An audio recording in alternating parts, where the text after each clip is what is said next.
ಆಧಾರರಹಿತ ಸುಳ್ಳು ಆರೋಪಗಳನ್ನು ಮಾಡಿ ಕ್ರಿಮಿನಲ್ ಪ್ರಕರಣಗಳನ್ನು ದಾಖಲು ಮಾಡಲಿಕ್ಕೆ ಬರೋದಿಲ್ಲ ಅನ್ನೋದಕ್ಕೆ ಸಂಬಂಧಪಟ್ಟಂತೆ ಕರ್ನಾಟಕ ಹೈಕೋರ್ಟ್ ಈ ಒಂದು ಮಹತ್ವದ ತೀರ್ಪನ್ನು ನೀಡಿದೆ. ಈ ಒಂದು ಪ್ರಕರಣದ ಅಂಶವನ್ನು ನೋಡೋದಕ್ಕಿಂತ ಮೊದಲು ನೀವಿನ್ನೂ ನಮ್ಮ ಚಾನಲ್ಗೆ ಸಬ್ಸ್ಕ್ರೈಬ್ ಆಗಿಲ್ಲ ಅಂದರೆ ಸಬ್ಸ್ಕ್ರೈಬ್ ಆಗಿ, ಹಾಗೆ ಬೆಲ್ ಬಟನ್ ಪ್ರೆಸ್ ಮಾಡಿ. ಕಾನೂನಿನ ಅರಿವಿನ ಎಲ್ಲ ವಿಡಿಯೋಗಳು ನಿಮಗೆ ಮೊದಲು ತಲುಪುತ್ತೆ. ಈ ಒಂದು ಪ್ರಕರಣಕ್ಕೆ ಸಂಬಂಧಪಟ್ಟಂತೆ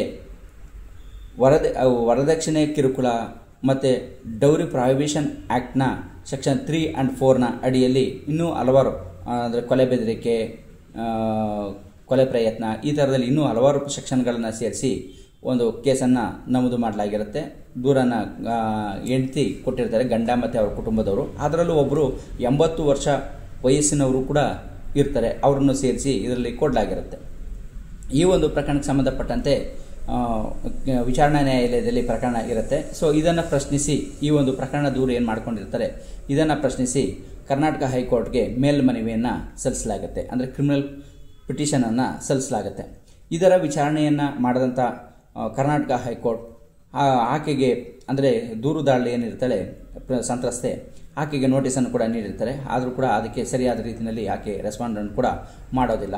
ಸೊ ಆಗ ಸಂಪೂರ್ಣವಾಗಿ ಪ್ರಕರಣವನ್ನು ಪರಿಶೀಲನೆ ಮಾಡಿದಂಥ ಕರ್ನಾಟಕ ಹೈಕೋರ್ಟ್ ಆಕೆ ನೀಡಿದಂಥ ದೂರಲ್ಲಿ ಯಾವುದೇ ಒಂದು ಸರಿಯಾದ ಆಕೆ ದೂರು ಆರೋಪಗಳೇನಿದೆ, ಆಕೆ ಮಾಡಿರುವ ಆರೋಪಗಳಿಗೆ ಸಂಬಂಧಪಟ್ಟಂತೆ ಯಾವುದೇ ಒಂದು ಸರಿಯಾದ ದಾಖಲೆಗಳಿಲ್ಲ, ಸಾಕ್ಷ್ಯಗಳಿಲ್ಲ, ಸಾಕ್ಷ್ಯಾಧಾರಗಳು ಸಮಂಜಸವಾಗಿ ಇಲ್ಲ ಅನ್ನೋದು ಒಂದು ತೀರ್ಮಾನಕ್ಕೆ ಕರ್ನಾಟಕ ಹೈಕೋರ್ಟ್ ಬರುತ್ತೆ.